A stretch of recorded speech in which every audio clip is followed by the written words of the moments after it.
Eu fiquei tão nervoso que eu procurei a produtora da Record ali pra falar, não, eu não vou participar dessa entrevista. Desse jeito, eu não vou participar não, eu vou abandonar. Lembro que eu pensei exatamente isso.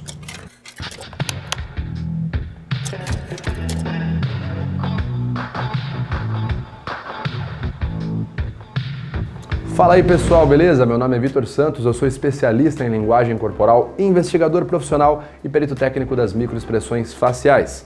Você está no canal Metaforando, o maior canal de linguagem corporal do mundo. E hoje, nesse episódio de Relatos Não Verbais, nós vamos falar sobre a vez onde eu quase abandonei uma entrevista ao vivo.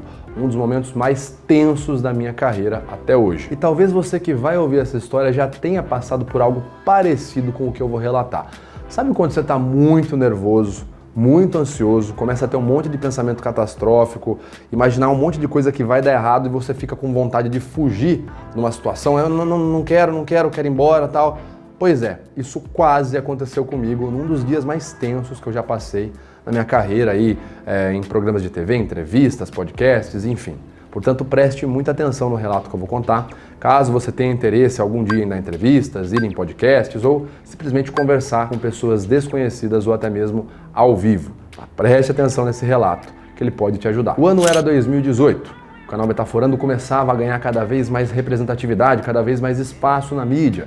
Foi o ano onde a gente ganhou ali o primeiro 1 milhão de inscritos do Metaforando. Foi quando os vídeos começaram a pegar milhares, centenas de milhares de views. E foi também o ano de eleição, que tem exatamente a ver com a nossa história. Sim, a eleição dos presidenciáveis ali em 2018. Como você sabe, é muito comum na época de eleição os candidatos participarem de sabatina de perguntas em programas de TV, participarem de entrevistas, debates e por aí vai. É justamente aí que entra a minha história. Em 2018, uma pessoa da produção do canal Record News entrou em contato comigo. Aparentemente uma pessoa conheceu o Metaforando, a gente ainda não era tão famoso quanto somos hoje, mas essa pessoa entrou em contato por e-mail dizendo o seguinte: olha, eu vejo os vídeos do Vitor, gosto muito das análises dele, quero que ele faça as análises ali ao vivo, no nosso programa jornalístico do canal Record News. Quero que ele faça isso ao vivo, analisando as entrevistas dos candidatos à vice-presidência da República. Eu lembro que eu vi aquilo, cara, comecei a pensar, eu vou falar ao vivo num canal na TV, isso vai gerar um baita portfólio pro meu currículo, vai ser muito bom pra minha imagem também. Caramba, várias pessoas vão conhecer o meu trabalho,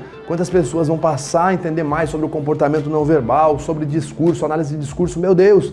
Cara, topei a entrevista assim, primeiro convite grande pra falar sobre o comportamento não verbal, sobre análise de discurso ao vivo. Cara, eu só vi ali os bônus que isso podia gerar pra minha imagem, pro meu trabalho e pra área não verbal. Só que aí os dias começaram a se passar, começou a chegar cada vez mais perto da data da minha entrevista. E eu comecei a ficar bem nervoso, comecei a ficar bem ansioso. Tá gostando desse relato? Quer saber como ele termina? Como que eu dei a volta por cima? Calma aí que eu já te conto, mas antes, por favor, me ajuda para eu poder continuar trazendo mais relatos para você. Eu preciso que você se inscreva aqui nesse canal, curta e compartilhe esse vídeo com o máximo de pessoas possíveis, tá certo? Muito obrigado então, vamos continuar com o meu relato. Vamos lá. Sabe quando você começa a ficar ansioso e ter muitos pensamentos catastróficos? Você começa a fazer uma listagem na cabeça de tudo que pode dar errado? E se eu ficar gaguejando e o entrevistador não me levar a sério? E se eu esquecer uma palavra...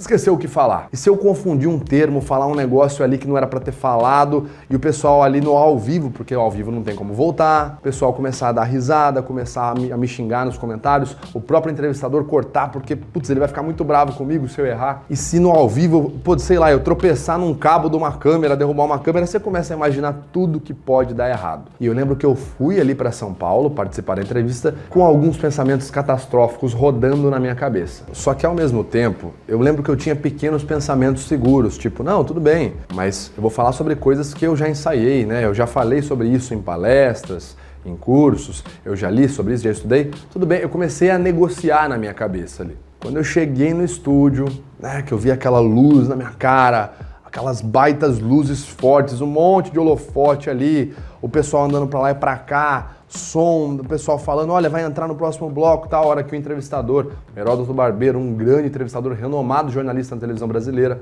me cumprimentou, veio falar comigo. Lembro que eu fiquei mais ansioso, mais nervoso, fui ali pra um canto e tal, sentei numa cadeira ali, fiquei quieto, comecei a respirar e ali começou a vir uma enxurrada de pensamentos negativos. Muito forte. Não vai dar certo, se você errar, não vai não. desmarca, fala que você vai participar outro dia e tal. E eu lembro que cada vez que ia chegando perto do horário que eu ia entrar no bloco ali ao vivo, a ansiedade só aumentava. Eu lembro que a hora que eu vi, inclusive, Heródoto falando assim: no próximo bloco nós vamos ter aqui um perito em comportamento não verbal, especialista em linguagem corporal, tá? Vai falar sobre os candidatos à vice-presidência.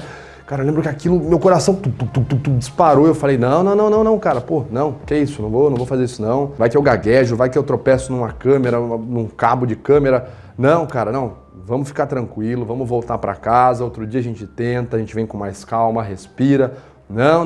Eu lembro que nesse momento eu falei assim, não, desse jeito que eu tô, não vou conseguir falar, cara. Eu tava tremendo, literalmente tremendo mesmo. Eu nunca tinha ficado tão ansioso assim pra nada, né? Pra praticamente nada na minha carreira até então. E lembro que eu pensei assim, não, desse jeito eu não vou participar. Comecei a procurar a produtora da Record pra falar pra ela que eu queria desmarcar. Falei, olha, quero cancelar minha participação, hoje eu não quero entrar, um outro dia e tal. E aí já começou a vir outros pensamentos negativos, tipo, não, cara, mas aí você vai ficar queimado, o pessoal nunca mais vai te chamar pra nada, tal, você vai queimar a sua imagem. Cara, eu lembro que eu entrava numa vibe de só rodar pensamento negativo. E numa dessa eu tô ali, puta, eu vou procurar a moça da Record aqui, a produtora, tal. Eu lembro que eu parei e falei, não, calma.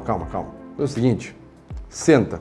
Sentei na cadeira ali e tal, me concentrei apenas na minha respiração. Eu tive ali o insight de pensar, cara, você tá rodando pensamentos negativos. Não representam a realidade. Um pensamento negativo é uma interpretação da realidade. Lembro que eu falei exatamente isso e falei, respira. A gente já conversa sobre esse assunto, respira. Me concentrei então na minha respiração. É uma técnica também apresentada, muitas vezes em processo de terapia clínica, chamado de grounding, que é você se concentrar nas coisas ao seu redor.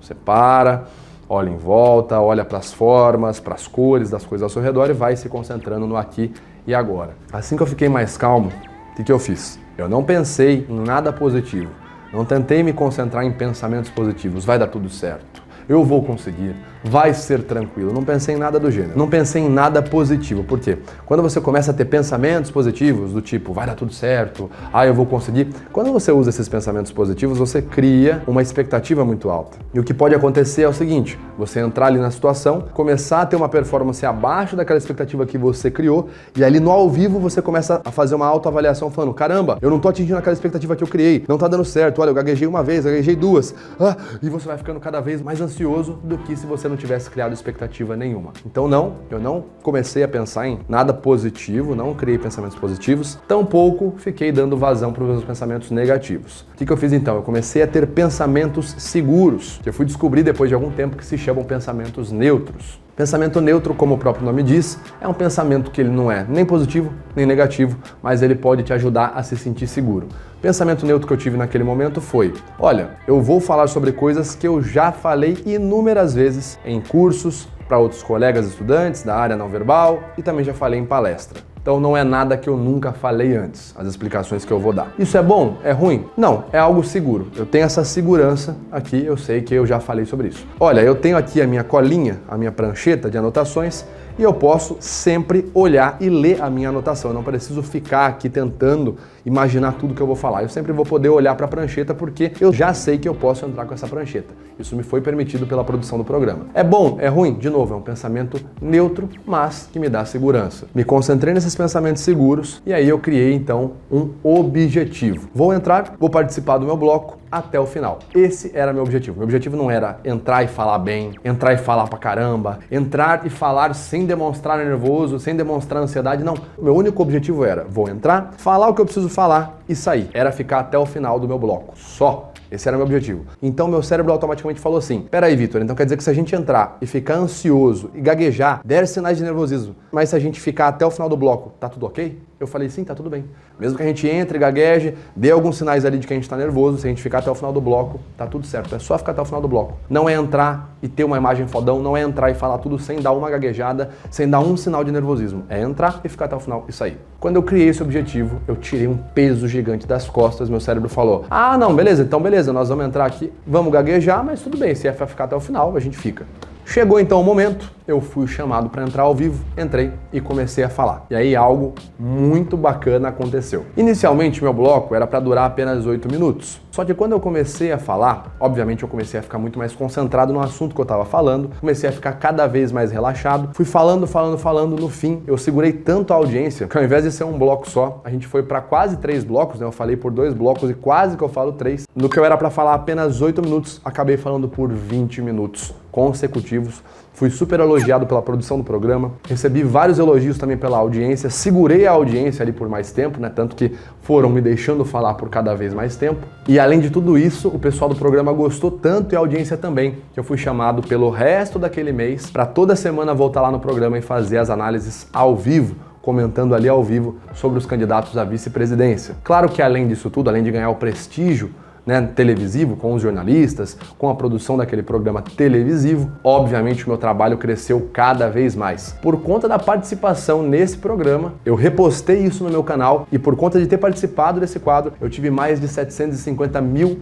visualizações do meu trabalho no YouTube. Também milhares e milhares de pessoas passaram a conhecer o meu trabalho por conta de ter participado desse programa e também por ter participado desse programa, uma outra produtora de uma outra emissora viu a minha entrevista, gostou do jeito que eu me portei na frente da câmera e me chamou para uma outra entrevista também naquele ano, que foi a produção do De Noite no SBT, que é até hoje uma das entrevistas que eu mais gosto em toda a minha carreira e com certeza, por conta da entrevista do De Noite, que só ocorreu porque eu consegui fazer a entrevista na Record, meu trabalho foi tão divulgado que naquele ano eu consegui atingir 1 milhão de inscritos. Fora os inúmeros contratos que eu fechei de investigação, de perícia, por conta das pessoas que conheceram os meus trabalhos nessas duas entrevistas. Então olha a quantidade de bônus, de coisa positiva que me aconteceu só porque eu olhei para uma situação onde eu queria abandonar ela por conta da ansiedade, do nervosismo, da insegurança extrema, mas que eu olhei e falei, não, vou participar, vou fazer isso. Por ter enfrentado a situação, por ter tido essa mentalidade, vou entrar lá e ficar até o fim, ao invés de pensar,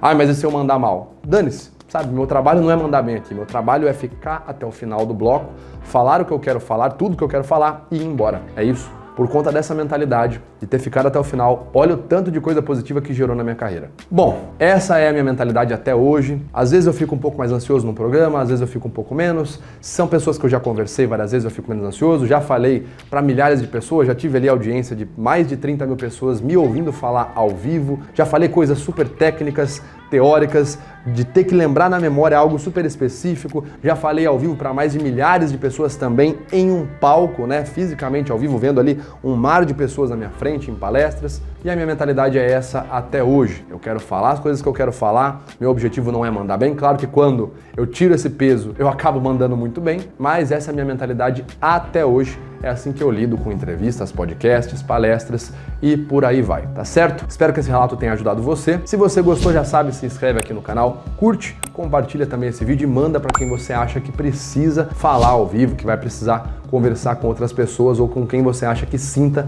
uma grande insegurança, tá certo? A gente se vê no próximo Relatos Não Verbais. Valeu!